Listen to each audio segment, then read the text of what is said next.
Bonjour à tous, j'espère que vous allez bien. Je vous retrouve aujourd'hui pour une nouvelle vidéo qui va être un nouvel update livresque. Si vous n'aviez pas vu le premier, un update livresque, qu'est-ce que c'est?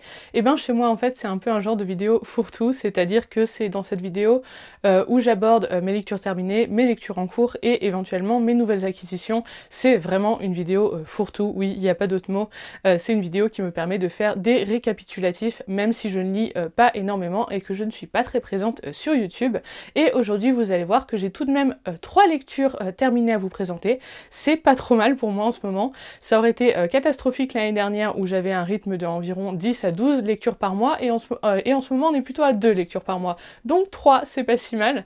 Ensuite j'ai 2 lectures en cours à vous présenter et enfin j'ai 2 petites acquisitions parce que oui, vous le savez, chez moi peine de lecture ça veut pas dire que j'achète d'acheter des livres, sinon ça serait bien trop facile, mais c'est pas très grave, on va dire que c'est l'esprit de Noël qui s'est emparé de moi et j'ai pas pu m'empêcher d'acheter des lectures qui pour moi se rapprochent un peu de ce thème. Allez, on va commencer tout de suite avec mes lectures terminées, on va commencer dans l'ordre chronologique. La première que j'ai terminée, c'était il y a 2 ou 3 semaines, maintenant 2 semaines et demie. C'était Charcot de Franck Tillier. Je vous en avais parlé d'ailleurs dans mon dernier update livresque parce que c'était ma lecture en cours. Je vais pas trop m'étendre sur ce tome parce qu'on est quand même déjà bien avancé avec ce tome dans la saga Charcot et Enébel. Sachez simplement que dans cet opus, Franck va se retrouver à devoir aider Lucie à se sortir d'une affaire vraiment très compliquée qui pourrait mettre en péril leurs deux carrières et même leur vie personnelle, ça pourrait vraiment tout chambouler. Je peux vous le dire d'ailleurs, c'est écrit dans le résumé derrière. Lucie a tué un homme et en fait elle l'a tué dans des circonstances et dans un endroit surtout où elle n'était surtout pas censée se trouver. Ce n'était pas dans le cadre de ses fonctions. Vraiment ça remettrait tout en cause pour eux.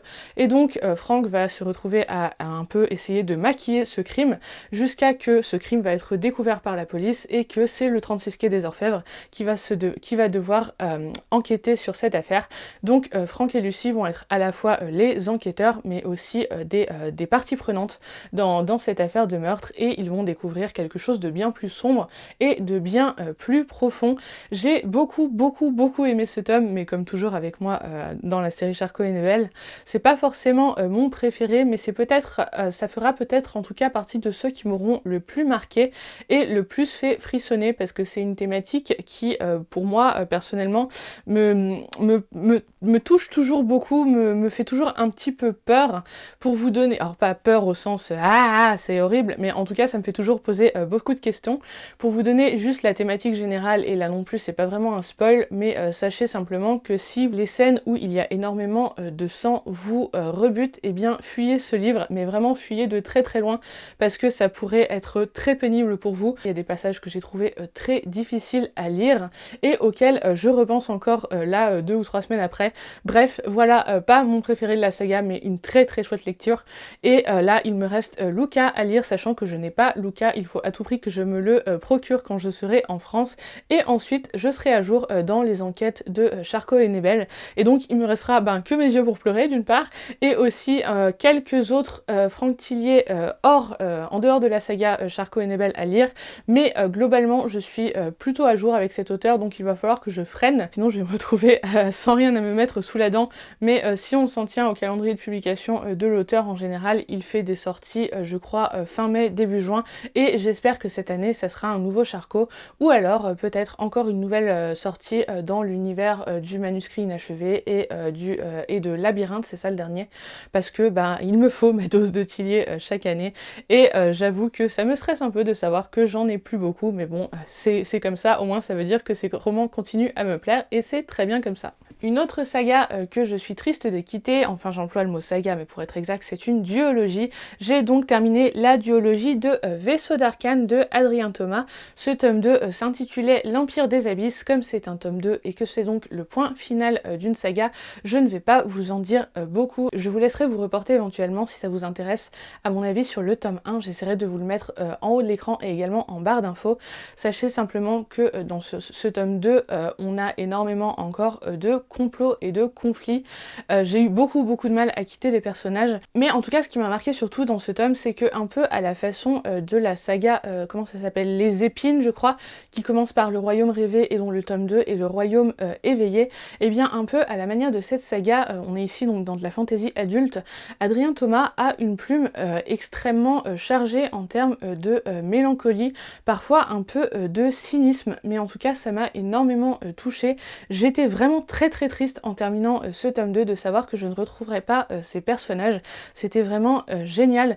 Je le redis donc, c'est de la fantasy adulte, ne vous attendez pas à retrouver exactement la même chose que dans Dragon et Mécanisme par exemple, ou encore même dans les dossiers du voile, on est vraiment un cran au-dessus, mais c'est super chouette, je trouve ça plutôt abordable comme genre de fantasy, et comme toujours chez Adrien Thomas, c'est très crédible, il a une formation de biologiste, si je ne m'abuse, et il a toujours à cœur, ou en tout cas c'est ce qui transparaît dans ses romans, c'est qu'il met toujours beaucoup de recherche et de profondeur dans les univers qu'il construit, et moi j'aime beaucoup. Je suis pas scientifique du tout, je vous le dis souvent, mais en tout cas moi ça me paraît crédible et très bien construit, et c'est toujours un bonheur.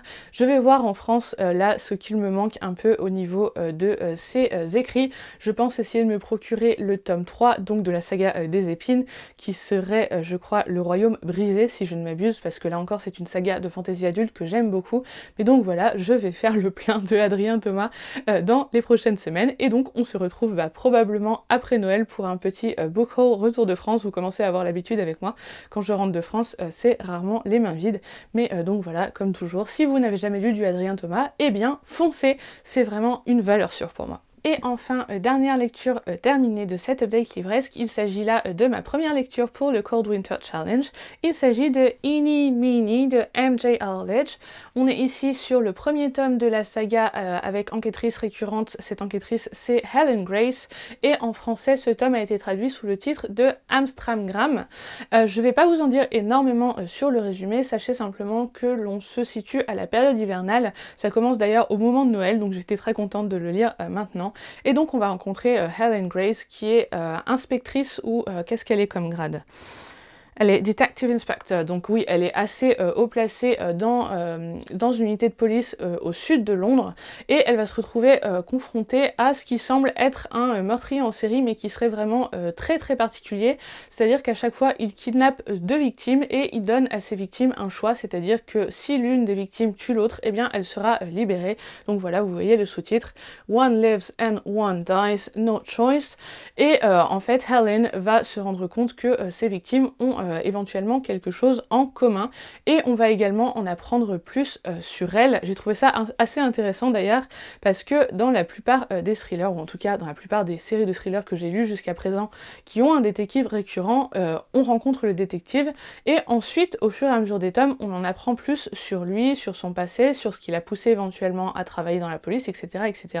Tandis que là d'entrée on a la backstory de Helen Grace, et laissez-moi vous dire que c'est une backstory très chargée. Elle a eu une vie extrêmement difficile, et vraiment ça m'a beaucoup touchée, même si je me suis pas complètement attachée non plus au personnage, peut-être parce que justement je ne la connaissais pas vraiment avant d'avoir cette backstory, mais ça m'a quand même beaucoup touchée. Je vous mettrai en barre d'infos la liste des trigger warnings pour ce roman, parce que c'est un roman assez difficile, avec des scènes vraiment dures à lire je pense pour certains, mais ce qui est sûr c'est que ça m'a beaucoup plu. C'est pas un coup de cœur, loin de là, mais ça m'a beaucoup plu. Note très positive dans le fait que les chapitres sont hyper courts, ils font pas plus de 4 ou 5 pages, voire même moins, je crois peut-être 3, et du coup moi étant en panne de lecture, ça m'a permis de le lire vite, parce qu'il fait un peu plus de 400 pages, et je crois que je l'ai lu en 5 jours, donc c'est pas mal du tout pour moi en ce moment, et je lirai la suite de la saga avec plaisir. Je vais pas me précipiter sur les autres tomes, parce que je vous le dis, je me suis pas non plus ultra attachée à Helen Grace, mais j'ai beaucoup aimé la plume et le dynamisme de ce roman, et je me dis pourquoi pas m'en faire un de temps en temps.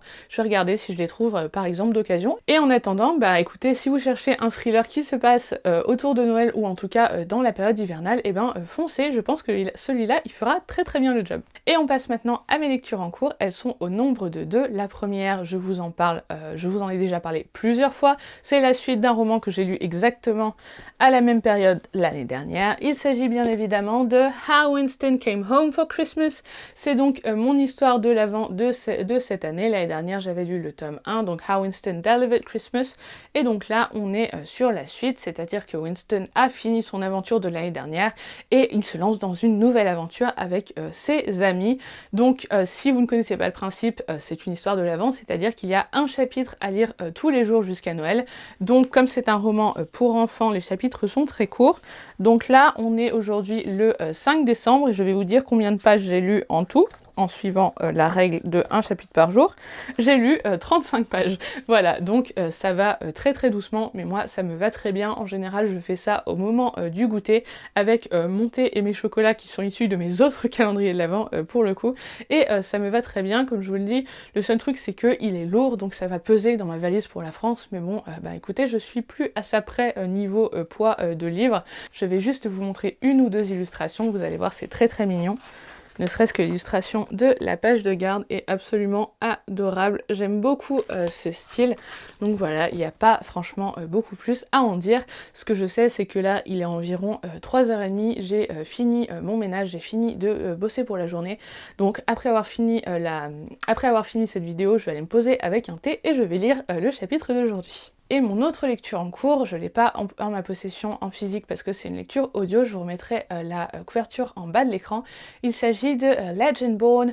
Je crois que l'autrice c'est Tracy Deonn, mais je fais peut-être une erreur, si c'est le cas, je m'en excuse. En tout cas, voilà, Legendborn.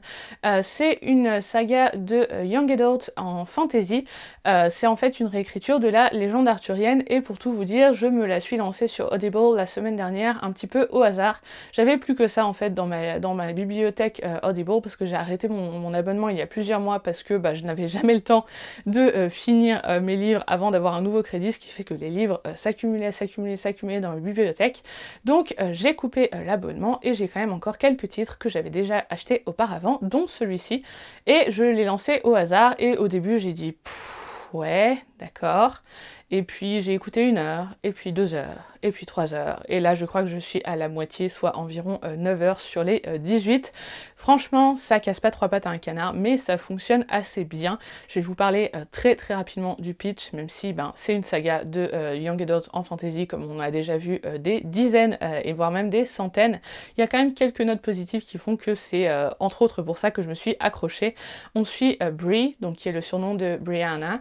Brianna, sa mère a été tuée dans un accident de voiture quelques mois auparavant et Brianna a une mémoire assez floue autour de cet événement et de ses suites. Et on se retrouve là maintenant, donc 3 mois plus tard, elle a intégré une université, mais elle n'est pas en âge d'aller à l'université. En fait, elle a intégré un programme spécifique.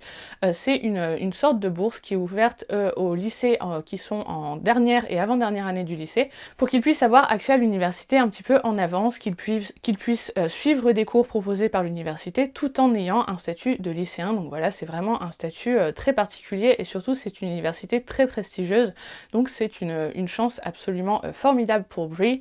Le problème c'est que vous vous en doutez, elle doit gérer le deuil de sa mère et donc ça rend les choses très très difficiles. Et en fait ce qui va se passer, c'est que donc une fois arrivée sur le campus de cette nouvelle université, elle va se rendre compte que éventuellement la mort de sa mère ne serait pas qu'un accident de voiture, et surtout elle va apprendre l'existence d'une société secrète qui serait les descendants du roi Arthur et qui serait chargée de protéger la terre contre les Shadowborn. Donc eux ce sont les Legendborn et donc ils doivent protéger la terre contre les esprits maléfiques si vous voulez. Et voilà, donc Bree elle se pose des questions sur la mort de sa mère et elle va essayer d'intégrer cette société pour éventuellement en apprendre plus sur la mort de sa mère. Et comme vous vous en doutez, on est dans un roman Young Adult de fantasy, il y a nécessairement une romance. Voilà où j'en suis à peu près. Honnêtement, c'est plutôt agréable à écouter. Je trouve que la narratrice fait un très bon job. Ce que j'aime aussi beaucoup, c'est que l'héroïne, donc Brianna, est africaine-américaine et il y a énormément de réflexions et de remarques, parfois assez profondes pour du young adult, sur le racisme et sur la situation que vit Bree, parce qu'elle habite en Caroline du Sud. Par exemple, l'université a été construite par des esclaves, la société secrète auquel elle essaye d'accéder pour enquêter sur la mort de sa mère est également entièrement blanche, donc il n'y a pas mal de réflexions là-dessus. Il y a aussi des petites références très modernes qui m'ont à la fois fait rire et qui m'ont à la fois fait sentir extrêmement vieille, c'est-à-dire qu'à un moment, Brie, je ne sais plus de quoi elle parle, et elle dit que quand elle était petite, elle lisait les Percy Jackson, et ben moi les Percy Jackson, ils sont sortis, j'avais déjà 17 ans je crois, donc clairement je me suis sentie extrêmement vieille, mais voilà, ça m'a fait sourire. Là où je vous dis qu'on est quand même dans du cliché young adult, c'est qu'elle ne se pose absolument aucune question sur l'existence de la magie, ça ne la choque absolument pas, elle l'accepte immédiatement, mais c'est assez chouette à écouter, et bon bah ça fait le job, voilà, quand j'ai des trajets à faire, c'est plutôt agréable, ça casse pas trois pattes à un canard pour l'instant, à moins d'un énorme retournement de situation, je pense pas que j'aurai un coup de cœur, mais voilà, pour quelque chose que j'avais déjà dans ma bibliothèque, je suis plutôt contente d'avoir tenté, mais je sais pas si j'aurais payé le prix fort d'un livre audio ou même d'un livre papier pour lire ce genre de truc. Voilà, je m'en arrête là avec cette lecture, et on va passer à mes deux petites acquisitions. Je vous disais un petit peu sur le thème de Noël. Je vous parlais dans mon Cold Winter Challenge des lectures sur le thème de Noël en disant « Ah, mais cette année, j'ai pas envie d'acheter spécifiquement de livres pour le challenge, etc. etc. » Et littéralement, je crois, 2 jours après avoir tourné la vidéo, je suis passée devant une librairie, ils avaient ça en vitrine et j'ai fait « Attendez, ça, je rentre, je vais regarder, et probablement que je voudrais l'acheter. » Et ben oui, ça a pas raté, je l'ai acheté immédiatement. Il s'agit de Tinsel de Shebelle Pounder. On est ici donc sur un petit roman de Noël, c'est exactement le même format et la même tranche d'âge que The Christmas Horse ou que A Boy Called Christmas par exemple. Le sous-titre, vous le voyez peut-être, c'est The Girls Who Invented Christmas. On est sur un très très beau roman, et je ne me souviens absolument pas du résumé, sauf ce qu'indique le sous-titre, c'est-à-dire que dans ce roman, ça serait plutôt des filles qui auraient inventé Noël, plutôt que, par exemple, comme dans A Boy Called Christmas, eh bien, un petit garçon. Donc c'est cet aspect qui m'a tentée, et puis j'adore ce genre de petits romans, je suis faible. Il y a toujours des petites illustrations, pas énormément beaucoup, mais suffisamment pour que ça me tente. Attendez, j'essaie de vous en trouver. Par exemple, vous voyez les en-têtes de chapitres comme ça qui sont décorés. Et puis en regardant sur Goodreads, j'ai vu qu'il était vraiment très bien noté, donc je me suis dit que ça ferait l'affaire. Pour le coup, lui, il prend pas trop de place dans ma valise, donc ça va, il pèse moins lourd que Winston. Et puis, quand je suis en France, en général, a fortiori à Noël, j'ai peu de temps pour lire parce que je profite avant tout de mes amis et de ma famille, et le soir, quand je vais me coucher, en général, je suis bien fatiguée. Donc il me faut pas quelque chose de bien plus compliqué que ça, soyons honnêtes. Et deuxième achat, là c'était il y a 2 jours, je suis passée en librairie pour un cadeau, pour le coup c'était vraiment pas pour moi à l'origine, et en repartant j'ai vu ça sur la table fantasy et SF, et j'ai pas pu m'empêcher, parce que il m'avait déjà fait de l'œil, et je m'étais dit ah non, tu te l'achètes pas si tu ne le vois pas, tu ne le commandes pas sur internet. Écoutez, là il était devant moi, donc j'ai pas pu résister. Il s'agit de Legends and Lattes de Travis Baldree. On l'a beaucoup vu passer ce roman. Si je vous montre l'illustration d'intérieur, vous allez sûrement vous souvenir de quoi il s'agit, parce qu'on est ici sur l'édition britannique qui est très différente de l'édition américaine. Voici la couverture de l'édition américaine. Je n'ai même pas relu le résumé, je me souviens absolument pas de quoi ça parle, je sais juste qu'on est ici sur de la fantasy, mais cozy, donc de la cozy fantasy.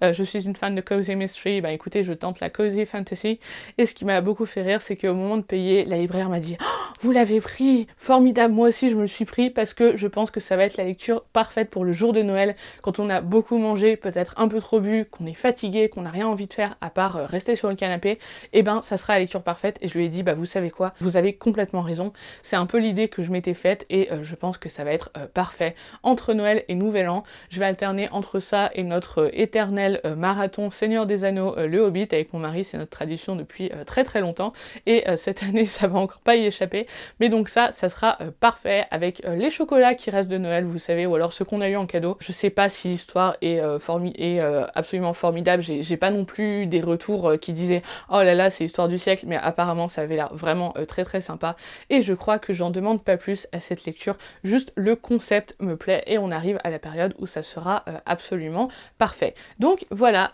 c'en est tout pour moi et pour cet update livresque un petit peu décousu.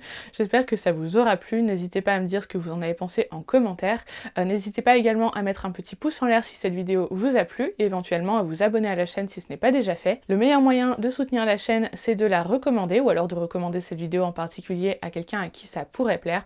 Moi je vous dis un grand merci d'avoir regardé cette update livresque jusqu'au bout et je vous dis à très bientôt. Ciao!